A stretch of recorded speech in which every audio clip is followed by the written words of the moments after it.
Types of matrix की हम बात करें तो आज का जो हमारा टॉपिक रहेगा वो टॉपिक हमारा है types of matrix.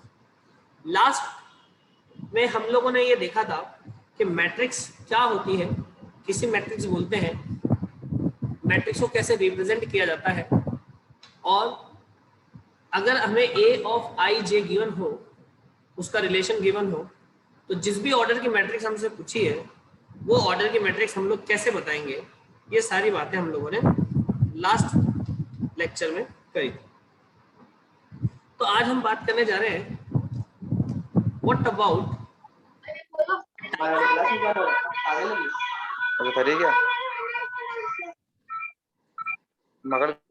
The type of matrix. तो टाइप ऑफ मैट्रिक्स को समझने के लिए आप देखें कि सबसे फर्स्ट हम लोग देखें, सबसे पहले हमारी हेडिंग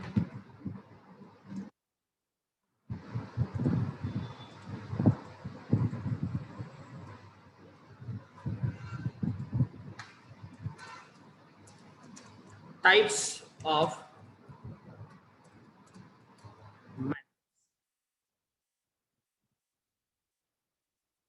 टाइप्स ऑफ मैट्रिक्स में गाइस आप देखेंगे वन बाय वन। फर्स्ट हम लोग बात करें सिंगल मैट्रिक्स। तो सिंगल मैट्रिक्स क्या होगी? एक ऐसी मैट्रिक्स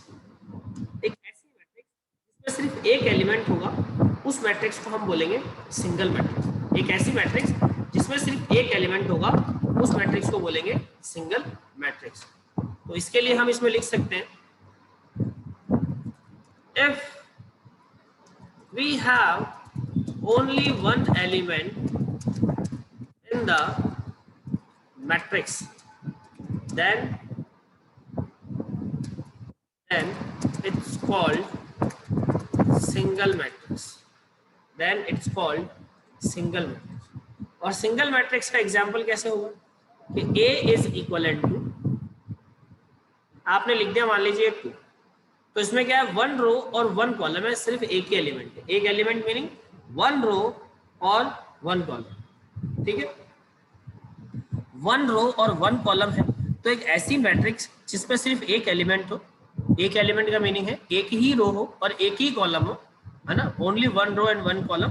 तो इस टाइप की मैट्रिक्स को हम बोलते हैं सिंगल मैट्रिक्स। सेकेंड हमारे पास है null matrix. What about null matrix? एक ऐसी मैट्रिक्स जिसमें कोई भी एलिमेंट ना हो। If we have no element in the matrix then it's called null matrix. अगर मैट्रिक्स में, जो गिवन मैट्रिक्स है, उसमें कोई भी एलिमेंट नहीं है तो वो मैट्रिक्स हमारे पास क्या होगी? Null matrix. Example A is equal to 10, इसमें 0 रो और 0 कॉलम है, इसमें कोई भी रो नहीं है और कोई भी कॉलम नहीं है। तो कोई भी रो ना हो और कोई भी कॉलम ना हो, इस टाइप की मैट्रिक्स को क्या बोलेंगे? Null matrix. तो हमने दो टाइप देखे हैं, सिंगल मैट्रिक्स और नल मैट्रिक्स, राइट। अब आ जाते हैं रो मैट्रिक्स।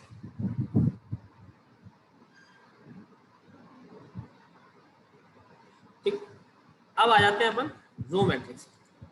तो रो मैट्रिक्स क्या होती है? रो मैट्रिक्स क्या होती है? एक ऐसी मैट्रिक्स जिसमें सिंगल रो हो, वो मैट्रिक्स हमारे पास रो मैट्रिक्स कहलाता है। सिंगल रो का मीनिंग क्या हो गया? तो पहले हम यहाँ पे डेफिनेशन लिख लेते हैं। A matrix have only one row is called row matrix। एक ऐसी मैट्रिक्स जिसमें सिर्फ एक ही रो हो, उसे हम क्या बोलेंगे? सिंगल या रो मैट्रिक्स। तो देखिए इसको कैसे लिखते हैं। ए मैंने लिखा 1 2 3, तो इसमें क्या हुआ? रो तो 1 है लेकिन कॉलम 3 है, तो इसका ऑर्डर क्या हो गया, 1/3 का ऑर्डर हो गया। तो रो अगर 1 है तो वो कौन सी मैट्रिक्स कहलाएगी, row matrix. Number of columns जो है नंबर ऑफ कॉलम्स ज्यादा हो सकते हैं, लेकिन नंबर ऑफ रोज कितनी होनी चाहिए, ओनली 1। तो ये कौन सी मैट्रिक्स हो गई, रो मैट्रिक्स। नेक्स्ट बात करते हैं अपन कॉलम मैट्रिक्स। तो अब कॉलम मैट्रिक्स क्या होगी, कॉलम मैट्रिक्स क्या होगी, तो a matrix have only one column is called column matrix. एक ऐसी मैट्रिक्स जिसमें सिर्फ एक कॉलम हो और रोज मल्टीपल हो, उसे हम बोलेंगे कॉलम मैट्रिक्स, और वो कुछ इस तरीके से दिखेगी 1 2 3। तो इसमें क्या है, रोज 3 है लेकिन कॉलम 1 है, रोज 3 है लेकिन कॉलम 1 है। तो ये क्या हो गया, 3/1 की एक मैट्रिक्स हो गई। ये क्या हो गया, ये 3/1 की एक मैट्रिक्स हो गई। इसमें रो एक से ज्यादा हो सकती है। यहाँ पे मैंने 3 रोज लिए, तो ऐसा कोई जरूरी नहीं है कि 3 रोज ही हो, कॉलम एक होना चाहिए। नंबर ऑफ रोज 1 2 3 4 5 6 7 कितनी, कोई फर्क नहीं पड़ता, लेकिन टोटल जो नंबर ऑफ कॉलम है वो 1 होने चाहिए।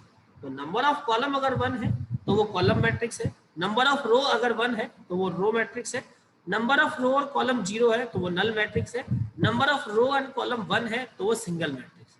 तो मैं आपको ये 4 मैट्रिक्स के टाइप अभी तक समझा चुका हूँ। नेक्स्ट हम लोग बात करते हैं 5th टाइप पे, और 5th टाइप है मेरे पास लोअर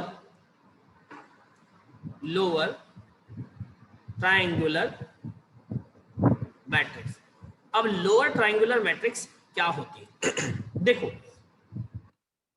लोअर ट्रायंगुलर मैट्रिक्स क्या होती है, एक ऐसी स्क्वायर मैट्रिक्स। अब स्क्वायर मैट्रिक्स क्या होती है वो भी हम देखेंगे। स्क्वायर मैट्रिक्स अभी मैं आपको समझा देता हूँ। एक ऐसी मैट्रिक्स होती है जिसमें नंबर ऑफ रोज और नंबर ऑफ कॉलम इक्वल होते हैं। तो मैंने यहाँ पे 3/3 की एक मैट्रिक्स ली होगी। तो एक ऐसी मैट्रिक्स जिसमें अपर पार्ट तो क्या हो, 0 हो, और लोअर पार्ट पे कोई ना कोई एलिमेंट हो, इस तरीके। तो ये मैट्रिक्स आपके पास क्या हो जाएगी, लोअर ट्रायंगुलर मैट्रिक्स। क्यों, क्योंकि इसके लोअर पार्ट में क्या बन रहा है, एक ट्रायंगल बन रहा है। तो लोअर पार्ट में ट्रायंगल बना है, अपर पार्ट 0 है, तो इस मैट्रिक्स को क्या बोलते हैं, लोअर ट्रायंगुलर मैट्रिक्स। और आगे समझिए, अगर मैं इस मैट्रिक्स को कुछ ऐसे लिख देता हूँ, अच्छा शर्त यह है कि वो 3/3 4/4 2/2 इस तरीके से होनी चाहिए। 2/2 में तो आप जज कर नहीं पाओगे, तो 3/3 4/4 यू मैट्रिक्स होना कंपलसरी है, स्क्वायर मैट्रिक्स। तो मैंने लिखा 2 0 0 0 5 6 1 7 4 ऐसा कुछ लिखते हैं। तो अगेन इट्स एन 3/3 मैट्रिक्स। तो गाइस चेक कीजिए, देखिए वापस से लोअर पार्ट में एक ट्रायंगल बन रहा है,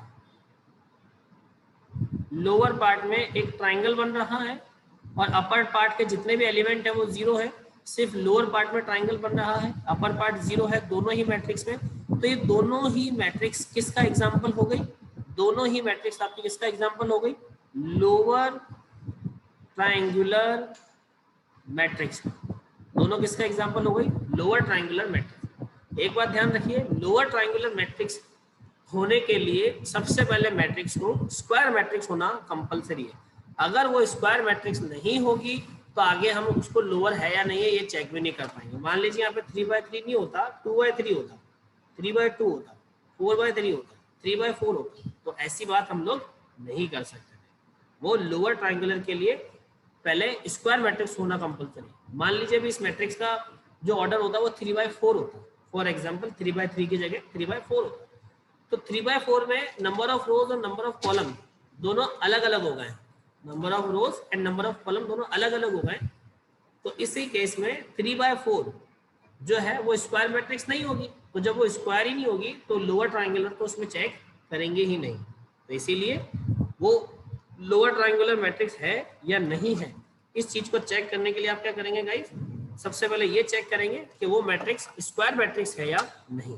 ठीक है, चलिए 6th टाइप हम लोग देखते हैं, और उसका नाम है upper triangular matrix.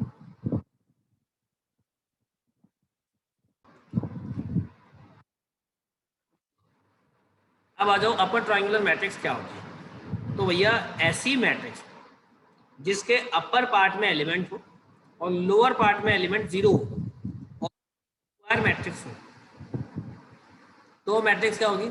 Upper triangular matrix. जैसे मैंने लिखा 2 3 1 4 5 6 0 0 0। तो आप क्या देख रहे हो? इसका जो अपर पार्ट है, पार्ट में क्या बन रहे हैं? सारे एलिमेंट आ रहे हैं। और लोअर पार्ट जो आ रहा है वो क्या आ रहा है? जीरो आ रहा है। लोअर पार्ट जो आ रहा है वो क्या आ रहा है? जीरो आ रहा है। तो इसीलिए ये क्या हो जाएगी? एक अपर ट्राइंगुलर मैट्रिक्स हो जाएगी। और क्या बोल सकते हैं इसको? देखो इधर, और बोल सकते हैं इसको ऐसे कुछ। मान लीजिए इधर मैंने लिखा 4 5 6 7 8 9 0 0 0। तो आप क्या देख रहे हैं कि इसके अपर पार्ट में क्या आ रहा है? एलिमेंट आ रहा है। और लोअर पार्ट क्या है गाइस? जीरो है। और ये एक स्क्वायर मैट्रिक्स है। क्यों? क्योंकि इसमें नंबर ऑफ रोज और नंबर ऑफ कॉलम्स दोनों इक्वल है। ठीक है, आ रही बात समझ में? तो ये आपकी अपर ट्राइंगुलर मैट्रिक्स होगी और वो आपकी लोअर ट्राइंगुलर मैट्रिक्स। इसमें एक और इंपॉर्टेंट बात है जो आपको ध्यान रखना है, वो ये, बहुत सारे स्टूडेंट्स का डाउट आता है कि सर ये जो जीरोज आ रखे हैं, इन जीरो की जगह कोई और एलिमेंट आ सकता है क्या? तो अपना आंसर होगा नहीं, नहीं आ सकता। दूसरा डाउट, सर ये जो आपने 1 2 3 5 6 7 ये एलिमेंट लिखे हैं, इन एलिमेंट्स में से इस 6 को जीरो कर दूं तो चलेगा क्या? इस 6 को जीरो कर दूं तो चलेगा क्या? बिल्कुल चलेगा। इसे जीरो कर दूं तो चलेगा क्या? बिल्कुल चलेगा। फिर आप बोलोगे सर इसे जीरो कर दूं तो चलेगा क्या? इसे जीरो कर दूं तो चलेगा क्या?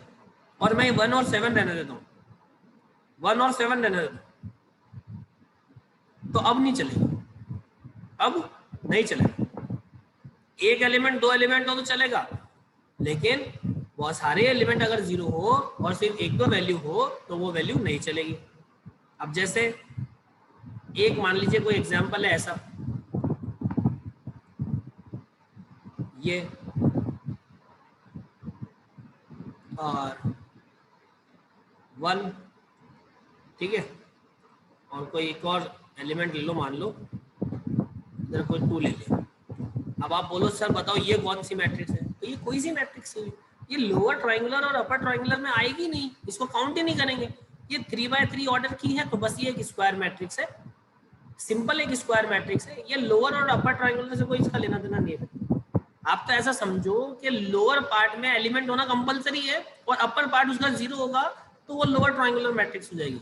लोअर पार्ट में जीरो हो और अपर पार्ट में एलिमेंट हो तो वो अपर ट्राइंगुलर मैट्रिक्स हो जाएगी। लेकिन अगर उसको ऐसा बना दो तो ये अपर ट्राइंगुलर और लोअर ट्राइंगुलर दोनों में से कुछ भी नहीं है, ये सिंपल एक स्क्वायर मैट्रिक्स है। क्यों? क्योंकि इसके रोज और कॉलम इक्वल।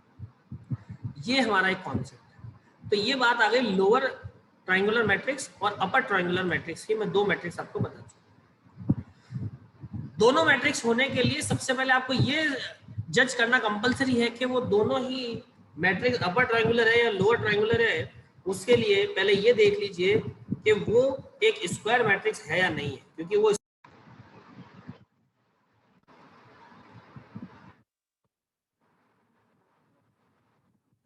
आगे देखिए 7th part square matrix.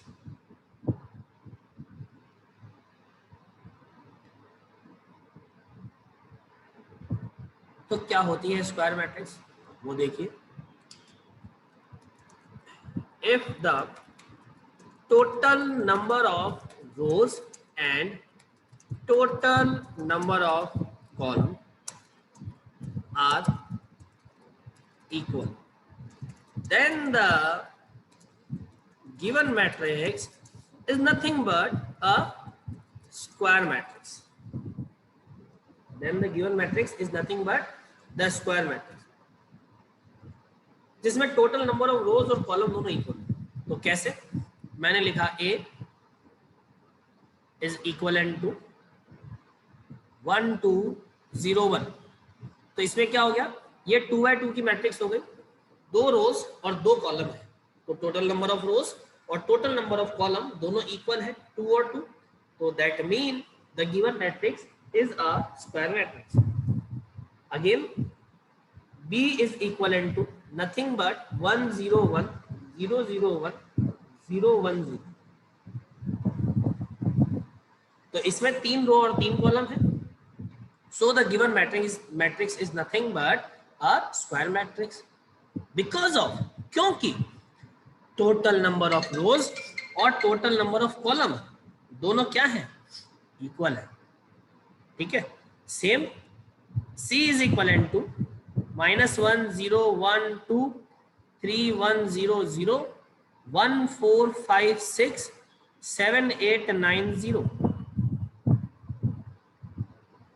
Now the order of the given matrix C is 4, 4.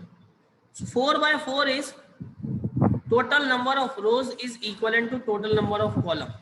That means the given matrix C is also a square matrix. A is also a square matrix. B is also a square matrix. तो square matrix क्या होगी, एक ऐसी matrix जिसमें रो और column, जो total number of रोज है और टोटल नंबर ऑफ कॉलम है वो इक्वल होने चाहिए, उनके एलिमेंट कुछ भी हो।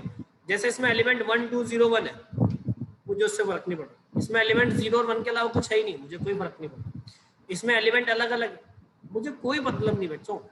हमें सिर्फ मतलब है तो इससे कि यहाँ पे क्या लिखा है, यहाँ पे दोनों नंबर सेम है क्या, यहाँ पे 2 2 है, यहाँ पे 3 3 है, यहाँ पे 4 4 है, तो इसका मतलब ये एक स्क्वायर मैट्रिक्स है। मान लीजिए मैं आपको डिस्क्राइब करने के लिए ऐसा लिख दूं 1 2 3 4 5 6, तो यहाँ पे रोज 2 है, कॉलम 3 है, तो ये एक स्क्वायर मैट्रिक्स नहीं है। क्यों? क्योंकि वो 2 by 2 3 by 3 नहीं है, वो 2 by 3 है। रो और कॉलम, टोटल नंबर ऑफ रोज और टोटल नंबर ऑफ कॉलम अलग हो गए, इसीलिए वो स्क्वायर मैट्रिक्स है। तो आपको स्क्वायर मैट्रिक्स ऐसे समझना।